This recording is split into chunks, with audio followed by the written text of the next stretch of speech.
اگلے 10 دنوں میں ہزارہ تربیت یافتہ سپاہی امارت مصر کی فوج میں آ گئے اور ان 10 دنوں میں ناجی نے زکوئی کو ٹریننگ دے دی کہ وہ صلاح الدین ایوبی کو کون کون سے طریقے سے اپنے حسن کے جال میں پھانس کر اس کی شخصیت اور اس کے کردار کو کمزور کر سکتی ہے۔ ناجی کے ہمراز دوستوں نے زکوئی کو دیکھا تو انہوں نے بلا خوف تردید کہا کہ اس لڑکی کو مصر کے فرعون دیکھ لیتے تو خدائی کے دعوے سے دستبردار ہو جاتے۔ ناجی کا جاسوسی کا اپنا نظام تھا، بہت تیز اور دلیر۔ وہ معلوم کر چکا تھا کہ علی بن سفیان صلاح الدین ایوبی کا خصوصی مشیر ہے اور عرب کا مانا ہوا سراغ غرسان۔ اس نے علی کے پیچھے اپنے جاسوس چھوڑ دیے تھے اور اس نے علی کو قتل کرا دینے کا منصوبہ بھی بنا لیا تھا۔ زکوئی کو ناجی نے صلاح الدین ایوبی کو اپنے دام میں پھانسنے کے لیے تیار کیا تھا، لیکن وہ محسوس نہ کر سکا کہ مراکش کی رہنے والی یہ لڑکی اس کے اپنے اعصاب پر سوار ہو گئی ہے۔ وہ صرف شکل و صورت کی ہی دلکش نہیں تھی، اس کی باتوں میں ایسا جادو تھا کہ ناجی اسے پاس بٹھا کر اس کے ساتھ باتیں ہی کرتا رہتا تھا۔ اس نے ان 2 ناچنے گانے والی لڑکیوں سے نگاہیں پھیر لی تھیں جو اس کی منظور نظر تھیں۔ 3-4 راتوں سے اس نے ان لڑکیوں کو اپنے کمرے میں نہیں بلایا تھا۔ ناجی سونے کے انڈے دینے والی مرغی تھی جو ان کے قبضے سے نکل کر زکوئی کی آغوش میں انڈے دینے لگی تھی۔ انہوں نے زکوئی کو راستے سے ہٹانے کی ترکیبیں سوچنی شروع کر دیں۔ وہ آخر اس نتیجے پر پہنچی کہ اسے قتل کرا دیا جائے، مگر اسے قتل کرانا ممکن نظر نہیں آتا تھا، کیونکہ ناجی نے اسے جو کمرہ دے رکھا تھا اس پر 2 محافظوں کا پہرا رہتا تھا۔ اس کے علاوہ یہ دونوں لڑکیاں اس مکان سے بلا اجازت باہر نہیں جا سکتی تھیں جو ناجی نے انہیں دے رکھا تھا۔ انہوں نے حرم کی خادمہ عورتوں میں سے ایک کو اعتماد میں لینا شروع کر دیا۔ وہ اس کے ہاتھوں زکوئی کو زہر دینا چاہتی تھیں۔ علی بن سفیان نے صلاح الدین ایوبی کا محافظ دستہ بدل دیا۔ یہ سب امیر مصر یعنی واسرائے کے پرانے باڈی گارڈ تھے۔ ان کی جگہ اس نے ان سپاہیوں میں سے باڈی گارڈز کا دستہ تیار کر دیا جو نئی بھرتی میں آئے تھے۔ یہ جانبازوں کا منتخب دستہ تھا جو سپاہ گری میں بھی طاق تھا اور جذبے کے لحاظ سے اس کا ہر سپاہی مرد حر تھا۔ ناجی کو یہ تبدیلی بالکل پسند نہ تھی، لیکن اس نے صلاح الدین ایوبی کے سامنے اس تبدیلی کی بے حد تعریف کی اور اس کے ساتھ ہی درخواست کی کہ صلاح الدین ایوبی اس کی دعوت قبول کر لے۔ ایوبی نے اسے جواب دیا کہ وہ 1 دن میں اسے بتائے گا کہ وہ کب دعوت قبول کر سکے گا۔ اس کے جانے کے بعد صلاح الدین ایوبی نے علی بن سفیان سے مشورہ لیا کہ وہ دعوت پر کب جائے۔ علی نے اسے مشورہ دیا کہ اب وہ کسی بھی روز دعوت قبول کر لے۔ دوسرے ہی دن صلاح الدین ایوبی نے ناجی کو بتایا کہ وہ کسی بھی رات دعوت پر آ سکتا ہے۔ ناجی نے 3 روز بعد کی دعوت دی اور بتایا کہ یہ دعوت کم اور جشن زیادہ ہوگا، اور یہ جشن شہر سے دور صحرا میں مشعلوں کی روشنی میں منایا جائے گا۔ ناچ گانے کا انتظام ہوگا، باڈی گارڈز کے گھوڑا سوار اپنے کرتب دکھائیں گے، شمشیر زنی اور بغیر ہتھیاروں کی لڑائی کے مقابلے ہوں گے، اور صلاح الدین ایوبی کو رات وہیں قیام کرایا جائے گا۔ رہائش کے لیے خیمہ نصب ہوں گے۔ صلاح الدین ایوبی پروگرام کی تفصیل سنتا رہا۔ اس نے ناچ گانے پر بھی اعتراض نہ کیا۔ ناجی نے ڈرتے جھجکتے ہوئے کہا، فوج کے بیشتر سپاہی جو مسلمان نہیں یا جو ابھی نیم مسلمان ہیں کبھی کبھی شراب پیتے ہیں۔ وہ شراب کے عادی نہیں۔ وہ اجازت چاہتے ہیں کہ جشن میں انہیں شراب پینے کی اجازت دے دی جائے۔ آپ ان کے کمانڈر ہیں، صلاح الدین ایوبی نے کہا۔ آپ چاہیں تو انہیں اجازت دے دیں، نہ دینا چاہیں تو میں آپ پر اپنا حکم نہیں چلاؤں گا۔ امیر مصر کا اقبال بلند ہو، ناجی نے غلاموں کی طرح کہا۔ میں کون ہوتا ہوں اس کام کی اجازت دینے والا جس کو آپ سخت ناپسند کرتے ہیں؟ انہیں اجازت دے دیں کہ جشن کی رات ہنگامہ آرائی اور بدکاری کے سوا سب کچھ کر سکتے ہیں۔ صلاح الدین ایوبی نے کہا، اگر شراب پی کر کسی نے ہلہ گلا کیا تو اسے سخت سزا دی جائے گی۔ یہ خبر جب صلاح الدین ایوبی کے اسٹاف تک پہنچی کہ ناجی صلاح الدین ایوبی کے اعزاز میں جو جشن منعقد کر رہا ہے اس میں ناچ گانا ہوگا اور شراب بھی پی جائے گی، اور صلاح الدین ایوبی نے اس جشن کی دعوت ان خرافات کے باوجود قبول کر لی ہے، تو سب حیرت سے ایک دوسرے کا منہ دیکھنے لگے۔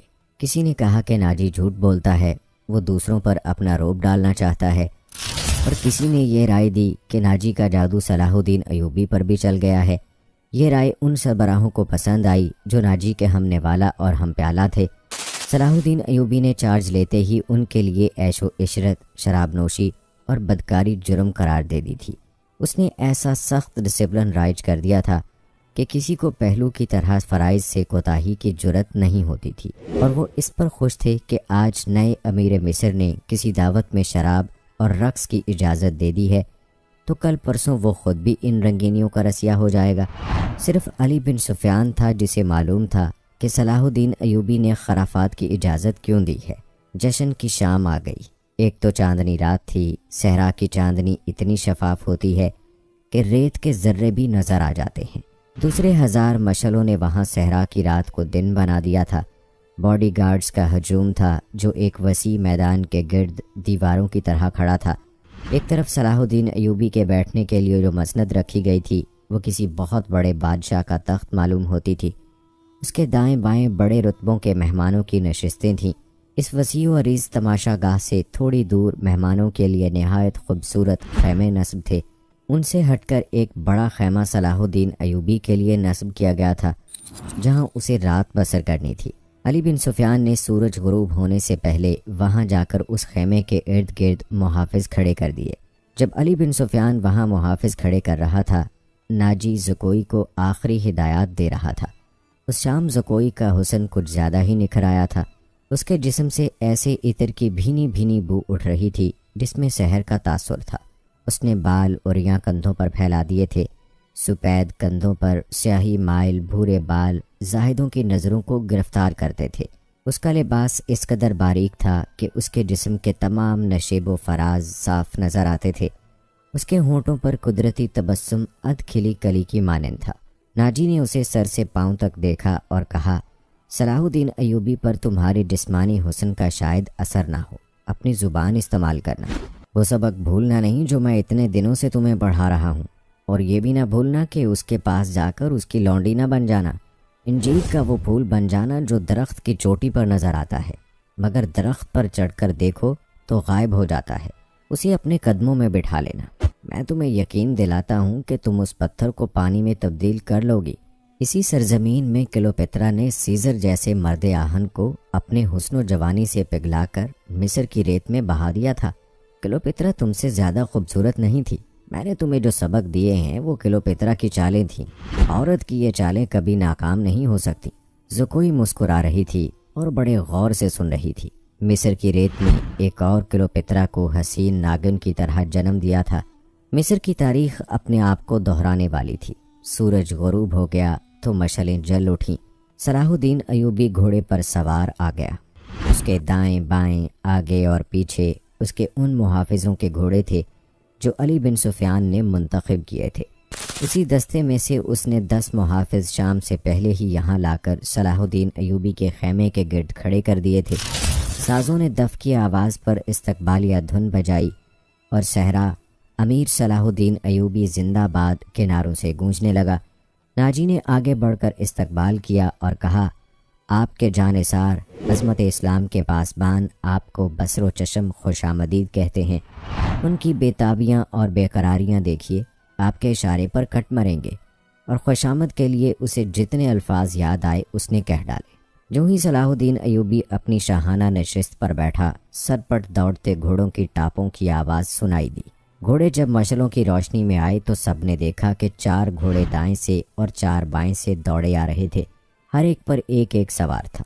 ان کے پاس ہتھیار نہیں تھے۔ وہ ایک دوسرے کے آمنے سامنے آ رہے تھے۔ صاف ظاہر تھا کہ وہ ٹکرا جائیں گے۔ کسی کو معلوم نہیں تھا کہ وہ کیا کریں گے۔ وہ ایک دوسرے کے قریب آئے تو دونوں فریقوں کے سوار رکابوں میں پاؤں جما کر کھڑے ہو گئے۔ پھر انہوں نے لگامیں ایک ایک ہاتھوں میں کر لیں اور دوسرے بازو پھیلا دیے۔ دونوں اطراف کے گھوڑے بالکل آمنے سامنے آ گئے اور سواروں کی دونوں پارٹیاں ایک دوسرے سے الجھ گئیں۔ سواروں نے ایک دوسرے کو پکڑنے اور گھوڑے سے گرانے کی کوشش کی۔ جب گھوڑے آگے نکل گئے تو 2 سوار جو گھوڑوں سے گر پڑے تھے ریت پر کلا بازیاں کھا رہے تھے۔ ایک طرف کے ایک سوار نے دوسری طرف کے ایک سوار کو ایک بازو میں جکڑ کر اسے گھوڑے سے اٹھا لیا تھا اور اسے اپنے گھوڑے پر ڈال کر لے جا رہا تھا۔ ہجوم نے اس قدر شور بپا کیا کہ اپنی آواز اپنے آپ کو بھی نہیں سنائی دیتی تھی۔ یہ سوار اندھیرے میں غائب ہوئے تو دونوں طرف سے 4 اور گھوڑے آئے اور اسی طرح مقابلہ ہوا۔ اس طرح 8 مقابلے ہوئے اور اس کے بعد شتر سوار آئے۔ پھر گھوڑا سواروں اور شتر سواروں نے سواری کے متعدد کرتب دکھائے۔ اس کے بعد تیغ زنی اور بغیر ہتھیاروں کی لڑائی کے مظاہرے ہوئے جن میں کئی ایک سپاہی زخمی ہو گئے۔ صلاح الدین ایوبی شجاعت اور بے خوفی کے ان مظاہروں اور مقابلوں میں جذب ہو کر رہ گیا تھا۔ اسے ایسی ہی بہادر فوج کی ضرورت تھی۔ اس نے علی بن سفیان کے کان میں کہا، اگر اس فوج میں اسلامی جذبہ بھی ہو تو میں صرف اسی فوج سے صلیبیوں کو گھٹنوں بٹھا سکتا ہوں۔ علی بن سفیان نے وہی مشورہ دیا جو وہ پہلے بھی دے چکا تھا۔ اس نے کہا، اگر ناجی سے کمان لے لی جائے تو جذبہ بھی پیدا ہو جائے گا، مگر صلاح الدین ایوبی ناجی جیسے ذہین اور تجربہ کار سالار کو سبق دوش کرنے کی بجائے سدھار کر راہ حق پر لانا چاہتا تھا۔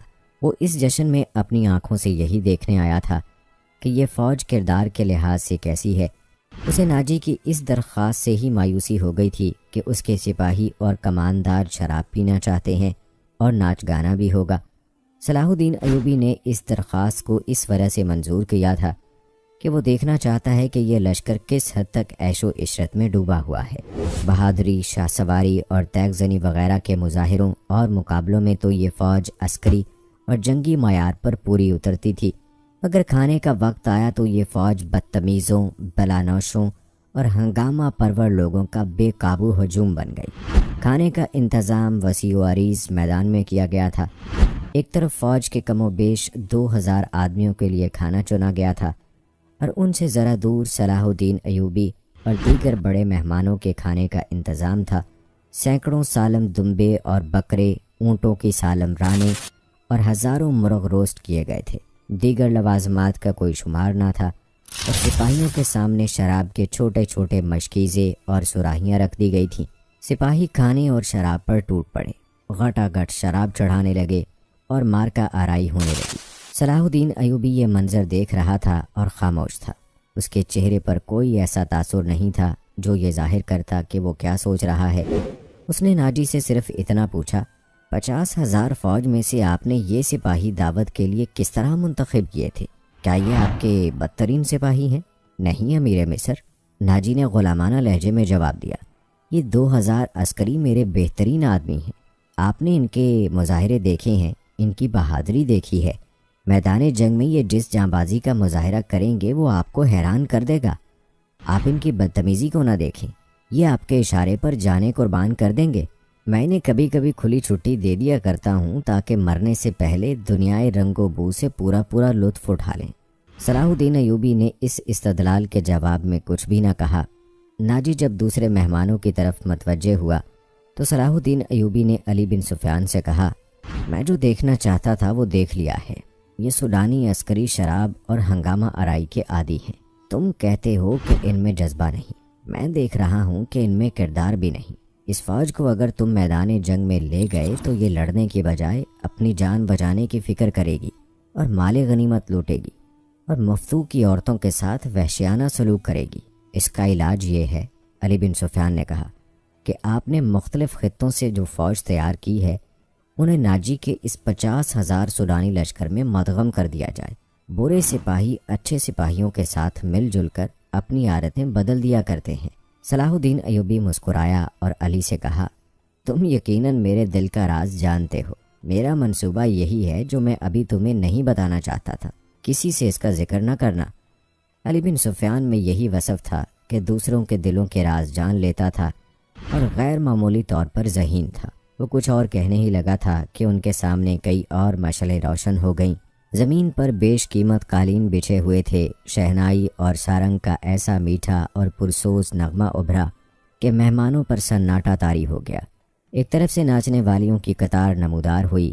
20 لڑکیاں ایسے باریک اور نفیس لباس میں ملبوس چلی آ رہی تھیں جس میں ان کے جسموں کا انگ انگ نظر آ رہا تھا۔ ہر ایک کا لباس نہایت باریک چوغا سا تھا جو شانوں سے ٹخنوں تک لمبا تھا۔ ان کے بال کھلے ہوئے تھے اور اسی ریشم کا حصہ نظر آ رہا تھا جس کا انہوں نے لباس پہن رکھا تھا۔ صحرا کی ہلکی ہلکی ہوا سے اور لڑکیوں کی چال سے یہ ڈھیلا ڈھالا لباس ہلتا تھا تو یوں لگتا تھا جیسے پھولدار پودوں کی ڈالیاں فضا میں تیرتی آ رہی ہوں۔ ہر ایک کے لباس کا رنگ جدا تھا، ہر ایک کی شکل و صورت ایک دوسری سے مختلف تھی، لیکن حسن اور جسم کی لچک میں سب ایک جیسی تھیں۔ ان کے مرمری بازو اریاں تھے، وہ چلتی آ رہی تھیں لیکن قدم اٹھتے نظر نہیں آتے تھے۔ وہ ہوا کی لہروں کی مانند آ رہی تھیں۔ وہ نیم دائرے میں ہو کر رک گئیں۔ صلاح الدین ایوبی کی طرف منہ کر کے تعظیم کے لیے جھکیں۔ سب کے بال سرک کر شانوں پر آ گئے۔ سازندوں نے ان ریشمی بالوں اور جسموں کے جادو میں طلسم پیدا کر دیا۔ دو سیاہ فام، دو ہیکل حبشی جن کی کمر کے گرد چیتوں کی کھالیں تھیں، ایک بڑا سارا ٹوکرا اٹھائے تیز تیز قدم چلتے نظر آئے اور ٹوکرا لڑکیوں کے نیم دائرے کے سامنے رکھ دیا۔ ساز سپیروں کی بین کی دھن بجانے لگے۔ حبشی مست سانڈوں کی طرح پھنکارتے غائب ہو گئے۔ ٹوکرے میں سے ایک بہت بڑی کلی اوپر کو اٹھی اور پھول کی طرح کھل گئی۔ اس پھول میں سے ایک لڑکی کا چہرہ نمودار ہوا اور پھر وہ اوپر کو اٹھنے لگی۔ یوں لگتا تھا جیسے سرخ بادلوں میں سے چاند نکل رہا ہو۔ یہ لڑکی اس دنیا کی معلوم نہیں ہوتی تھی۔ اس کی مسکراہٹ بھی عرضی نہیں تھی۔ اس کے بالوں کی چمک بھی مصر کی کسی لڑکی کی چمک نہیں لگتی تھی۔ اور جب لڑکی نے پھول کی چوڑی پتیوں میں سے باہر قدم رکھا تو اس کے جسم کی لچک نے تماشائیوں کو مسحور کر لیا۔ علی بن سفیان نے صلاح الدین ایوبی کی طرف دیکھا۔ اس کے ہونٹوں پر مسکراہٹ تھی۔ صلاح الدین ایوبی نے مسکرا کر اس کے کان میں کہا، مجھے توقع نہیں تھی کہ یہ اتنی خوبصورت ہوگی۔ ناجی نے صلاح الدین ایوبی کے پاس آ کر کہا، امیر مصر کا اقبال بلند ہو، اس لڑکی کا نام زکوئی ہے۔ اسے میں نے آپ کی خاطر سکندریہ سے بلایا ہے۔ یہ پیشہ ور رقاصہ نہیں اور یہ عصمت فروش بھی نہیں۔ رقص سے اسے پیار ہے، شوقیہ ناشتی ہے، کسی محفل میں نہیں جاتی۔ میں اس کے باپ کو جانتا ہوں، ساحلوں پر مچھلیوں کا کاروبار کرتا ہے۔ یہ لڑکی آپ کی عقیدت مند ہے، آپ کو پیغمبر مانتی ہے۔ میں اتفاق سے اس کے گھر اس کے باپ سے ملنے گیا تو اس لڑکی نے استدعا کی کہ سنا ہے صلاح الدین ایوبی امیر مصر بن کے آئے ہیں، خدا کے نام پر مجھے ان سے ملوا دو۔ میرے پاس اپنی جان اور رقص کے سوا کچھ بھی نہیں جو میں اس عظیم ہستی کے قدموں میں پیش کر دوں۔ قابل صد احترام امیر، میں نے آپ سے رقص و سرور کی اجازت اسی لیے مانگی تھی کہ اس لڑکی کو میں آپ کے حضور پیش کرنا چاہتا تھا۔ آپ نے اسے بتایا تھا کہ میں اپنے سامنے کسی لڑکی کو رقص اور عریانی کی حالت میں نہیں دیکھ سکتا۔ صلاح الدین ایوبی نے کہا، یہ لڑکیاں جنہیں آپ ملبوس لائے ہیں بالکل ننگی ہیں عالی مقام۔ ناجی نے کھسیانہ ہو کے جواب دیا، میں نے بتایا تھا کہ امیر مصر رقص کو ناپسند فرماتے ہیں، لیکن یہ کہتی تھی کہ وہ میرا رقص پسند کریں گے کیونکہ میرے رقص میں دعوت گناہ نہیں، ایک باعصمت لڑکی کا رقص ہوگا۔ میں ایوبی کے حضور اپنا جسم نہیں اپنا فن پیش کروں گی۔ اگر میں مرد ہوتی تو ایوبی کی جان کی حفاظت کے لیے اس کے محافظ دستے میں شامل ہو جاتی۔ آپ کیا کہنا چاہتے ہیں؟ صلاح الدین ایوبی نے پوچھا۔ اس لڑکی کو اپنے پاس بلا کر اسے خراج تحسین پیش کروں کہ تم اپنے جسم کو ہزاروں مردوں کے سامنے اوریاں کر کے بہت اچھا ناچتی ہو، اسے اس پر شاباش کہوں کہ اس نے مردوں کے جنسی جذبات بھڑکانے میں خوب مہارت حاصل کی ہے؟ نہیں امیر مصر، ناجی نے کہا، میں اسے اس وعدے پر یہاں لایا ہوں کہ آپ اسے شرف باریابی بخشیں گے۔ یہ بڑی دور سے اسی امید پر آئی ہے۔ ذرا دیکھیے اسے، اس کے رقص میں پیشہ ورانہ تاثر نہیں، خود سپردگی ہے۔ دیکھیے وہ آپ کو کیسی نظروں سے دیکھ رہی ہے۔ بے شک عبادت صرف اللہ کی جاتی ہے، لیکن یہ رقص کی اداؤں سے، عقیدت سے، مخمور نگاہوں سے آپ کی عبادت کر رہی ہے۔ آپ اسے اپنے خیمے میں آنے کی اجازت تو دیں، تھوڑی سی دیر کے لیے۔ اسے مستقبل کی وہ ماں سمجھیں جس کی کوکھ سے اسلام کی پاسبانی کے لیے جانباز جنم لیں گے۔ وہ اپنے بچوں کو بڑے فخر سے بتایا کرے گی کہ میں نے صلاح الدین ایوبی سے تنہائی میں باتیں کرنے کا شرف حاصل کیا تھا۔ ناجی نے نہایت پر اثر الفاظ اور جذباتی لب و لہجے میں صلاح الدین ایوبی سے منوا لیا کہ یہ لڑکی جسے اس نے ایک بردہ فروش سے خریدا تھا، شریف باپ کی باعصمت بیٹی ہے۔ اس نے صلاح الدین ایوبی سے کہلوا لیا کہ اچھا، اسے میرے خیمے میں بھیج دینا۔ زکوئی نہایت آہستہ آہستہ جسم کو بل دیتی اور بار بار صلاح الدین ایوبی کی طرف دیکھ کر مسکراتی تھی۔ باقی لڑکیاں اس کے گرد تتلیوں کی طرح جیسے اڑ رہی ہوں۔ یہ اچھل کود والا رقص نہیں تھا۔ مشعلوں کی روشنی میں کبھی تو یوں لگتا تھا جیسے ہلکے نیلے شفاف پانی میں جل پریاں تیر رہی ہوں۔ چاندنی کا اپنا ایک تاثر تھا۔ صلاح الدین ایوبی کے متعلق کوئی نہیں بتا سکتا تھا کہ وہ گمسم بیٹھا کیا سوچ رہا تھا۔ ناجی کے سپاہی جو شراب پی کر ہنگامہ بپا کر رہے تھے وہ بھی جیسے مر گئے تھے۔ زمین اور آسمان پر وجد طاری تھا۔ ناجی اپنی کامیابی پر بے حد مسرور تھا۔ اور رات گزرتی جا رہی تھی۔ دوستو، ناجی اور زکوئی صلاح الدین ایوبی کے خلاف اگلی چال کیا چلنے والے ہیں؟ آپ کو کیا لگتا ہے؟ کمنٹ باکس میں ہمیں ضرور بتائیے گا۔ اور دوستو، ہماری یہ سیریز آپ کو کیسی لگ رہی ہے، اس حوالے سے بھی اپنی رائے کا اظہار کمنٹ باکس میں لازمی کیجیے گا۔ اور اگر آپ نے ابھی تک ہمارا چینل سبسکرائب نہیں کیا ہے تو ابھی سبسکرائب کر لیں تاکہ لیٹسٹ اپلوڈ ہونے والے ایپیسوڈز آپ تک بر وقت پہنچتے رہیں۔ اپنے دوست کو اگلے ایپیسوڈ تک اجازت دیں۔ اللہ حافظ۔